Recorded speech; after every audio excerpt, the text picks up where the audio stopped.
샬롬. 오늘도 새벽 말씀 묵상 함께 하시는 성도 여러분, 주님 이름으로 축복합니다.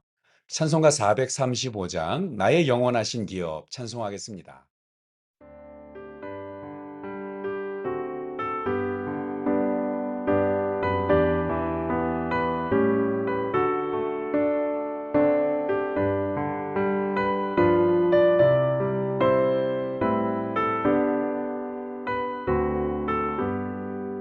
나의 영원하신 기업 생명보다 귀하다. 나의 갈 길 다가도록 나와 동행하소서. 주께로 가까이 주께로 가오니 나의 갈 길 다가도록 나와 동행하소서. 오늘 함께 나눌 말씀, 창세기 30장 35절에서 43절입니다. 그날에 그가 숭염소 중 얼룩무늬 있는 것과 점 있는 것을 가리고 암염소 중 흰 바탕에 아롱진 것과 점 있는 것을 가리고 양 중에 검은 것들을 가려 자기 아들들의 손에 맡기고 자기와 야곱의 사이를 사흘 길이 뜨게 하였고 야곱은 라반의 남은 양떼를 치니라.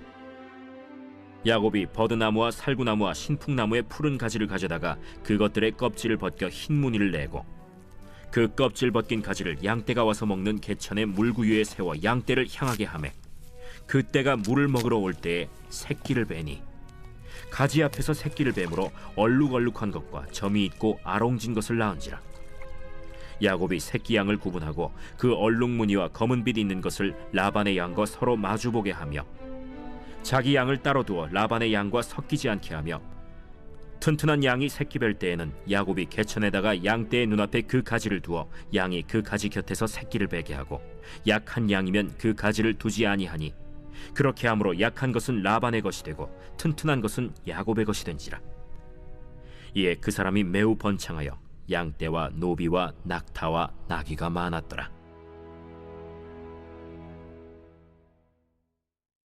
야곱이 고향을 떠나온 지 언 14년이 지났습니다.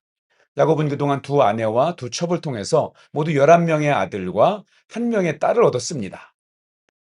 섬기기로 약정한 기간을 다 채운 야곱은 라반에게 고향으로 가게 해달라고 청원을 합니다. 야곱이 내 고향, 나의 땅이라고 하는 그 말에서 야곱이 얼마나 고생이 심했는지 그의 마음을 우리 엿볼 수가 있을 것 같습니다. 그러나 라반은 야곱을 보내주지 않고 새로운 계약을 맺고 더 있으라고 합니다. 야곱이 온 이후로 그의 재산이 많아졌기 때문입니다. 돌아가고 싶은 마음은 굴뚝 같지만 야곱은 지금 아무것도 없이 고향으로 돌아갈 수는 없는 형편입니다. 생각해 보십시오. 빈손으로 이 많은 처자식을 어떻게 이끌고 갈 수 있겠습니까? 그래서 야곱은 라반과 새로운 고용 계약을 맺고 또다시 하란에서 6년의 시간을 보내게 됩니다. 이것이 먹고 살아야 하는 우리 가장의 현실입니다. 중요한 것은 6년의 기간 동안 이 빈털털이었던 야곱이 거부가 된 것입니다. 43절의 말씀처럼 매우 번창하여 양떼와 노비와 낙타와 나귀가 많아졌습니다. 어떻게 이 많은 재산을 모을 수 있었습니까? 라반은 이미 야곱을 속여서 14년 동안 종처럼 부려먹었고 또 성실한 야곱의 그 노력으로 엄청난 부를 모을 수 있었습니다. 그러나 라반은 야곱이 집으로 돌아간다고 할 때 한 푼의 싹도 주지 않고 이제 새롭게 고용 계약을 맺자고 합니다. 또 그 고용 계약 나중에 맺는 것을 보면은요, 이 외에는 전혀 줄 생각이 없는 정말 아주 구두쇠고 악질 고용주입니다. 자, 이에 대해서 야곱은 다른 것 바라지 않고 새로 태어나는 그런 양 중에 아롱진 것과 점 있는 것, 검은 것만 자기의 품삯으로 달라고 이렇게 참 희한한 제안을 합니다. 여러분, 양 중에 얼룩양, 점박이양, 검은 양 보신 적이 몇 번이나 있습니까? 저는 없는 것 같습니다. 여러분, 양은 흰색이 우성이라고 합니다. 그래서 흰양과 혹시 얼룩양 사이에는 어떤 양이 태어나냐면 흰양이 태어날 확률이 훨씬 더 높다고 합니다.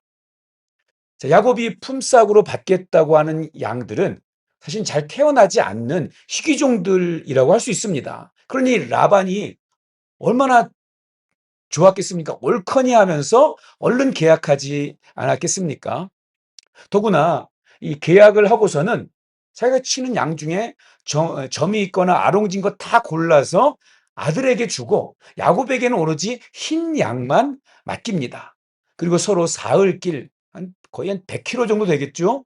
거리를 두게 만들어서 어, 이 얼룩진 양이 혹시 교배하지 않도록 새끼가 태어나지 못하도록 아주 원천적으로 방지하고 있는 것을 보면 야곱이 얼마나 욕심이 많고 치밀한 사람인 줄을 우리가 느끼게 해줍니다.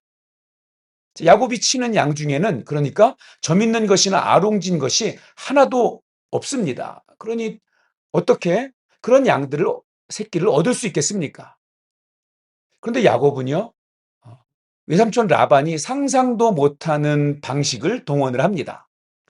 껍질 벗긴 얼룩진 나뭇가지를 개천 물구 위에 세워두고 양들이 그것을 보고 새끼를 베게 하였습니다. 그런데 그렇게 할 때 튼튼하고 좋은 양들이 모두 얼룩지고 아롱진 것들은 그렇게 태어나게 해서 마침내 43절을 보면 야곱이 거부가 되었다고 성경은 말씀하고 있습니다. 자, 문제는 이 방법이 과연 무엇인가 하는 것입니다. 마술적인 방법이다. 뭐 야곱의 독특한 노하우다. 또 어떤 분들은 바라봄의 법칙이다. 뭐 여러 가지 의견을 내지만 중요한 것은 사실 그 방법이 그 방법 자체에 신통력이 있어서가 아니라 베델의 약속을 기억하시고 야곱을 다시 그 약속의 땅 가나안으로 돌려보내시려고 하는 하나님의 역사하심이라는 것입니다. 우리 뒤에 31장 7절 9절을 보면은요. 6년 동안 라반이 야곱에게 계약한 그 조건, 아롱지고 얼룩지고 검은 양을 품으로 주겠다고 했던 그 조건을 10번이나 바꾸면서 그때그때마다 자신이 유리한 방식으로 변경했다는 것을 우리가 알게 됩니다. 아마도 처음에는 점 있는 것과 아롱진 것, 검은 것을 야곱에게 주기로 했지 않습니까? 그런데 그런 새끼들이 많이 태어나니까 다시 계약을 바꾼 거죠. 점 있는 것만 너의 것으로 해주겠다. 바꿉니다. 그런데 그렇게 하면 그렇게 할 때마다 참 신기하게도 점 있는 양만 태어나게 하시고 또 조건을 다시 바꿔서 점 있는 것 말고 얼룩얼룩한 것만 주겠다고 하면 또 이번에는 얼룩얼룩한 것만 태어나게 하셨다는 것입니다. 누가 그렇게 하세요? 예, 하나님이 하신 거죠. 사랑하는 여러분, 하나님은 자기 백성들의 수고와 땀과 노력을 지켜주십니다. 라반은 14년을 야곱을 부려먹으면서 아무것도 주지 않았고, 그리고 이제 6년을 10번이나 계약을 변경하면서 야곱에게 어떤 걸 주지 않으려고 하지만, 그런데 하나님은 라반의 것을 빼앗아 6년 동안 라반보다 야곱이 더 많은 재산을 갖도록 조치해 주셨습니다. 그래서 야곱이 나중에 이 바다나람을 떠나려고 자기 아내들을 설득할 때 뭐라고 합니까? 당신들의 아버지는 나를 10번이나 속였지만 내 아버지의 하나님은 나와 함께 계신다.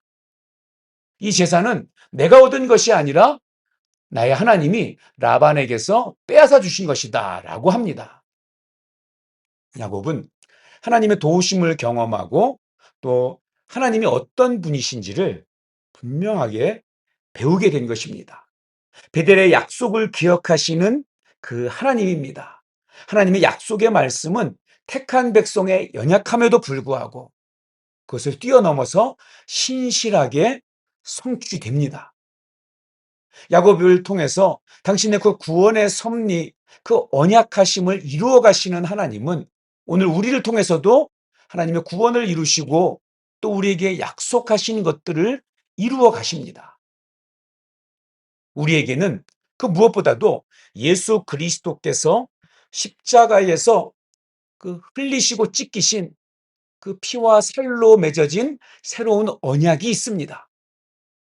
예수 그리스도께서 그의 피로 값을 치르시고 우리가 돌아갈 수 있는 하나님의 나라를 약속해 주셨습니다.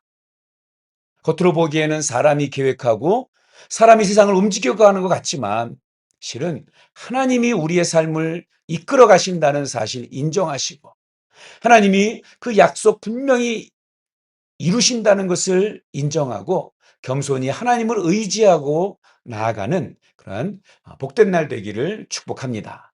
기도하겠습니다. 사랑이 많으신 하나님, 오늘도 우리는 야곱처럼 세상살이가 타향살이입니다. 말씀대로 사는 게 참 쉽지 않습니다. 많은 오해와 서러움 속에서도 야곱이 지금까지 견뎌올 수 있었던 것은 바로 그의 인생 배후에 계시는 하나님 때문이었습니다. 우리의 인생이 계획대로 이루어지지 않고 현실을 헤치고 나가는 것이 참으로 버거워서 때로 막막할 때도 있지만 예수 그리스도의 십자가 붙들고 하나님 나라를 향해서 힘있게 나아가는 삶이 되도록 인도하여 주시옵소서. 매 순간 은혜로 살아가면서도 우리가 그 하나님의 은혜를 늘 잊고 살아갈 때가 많습니다. 그러나 주님, 조금씩 우리 야곱처럼 철이 들어가는 우리 모두가 되게 하여 주시옵소서. 예수님의 이름으로 기도하옵나이다. 아멘. 오늘 행복하고 건강하세요.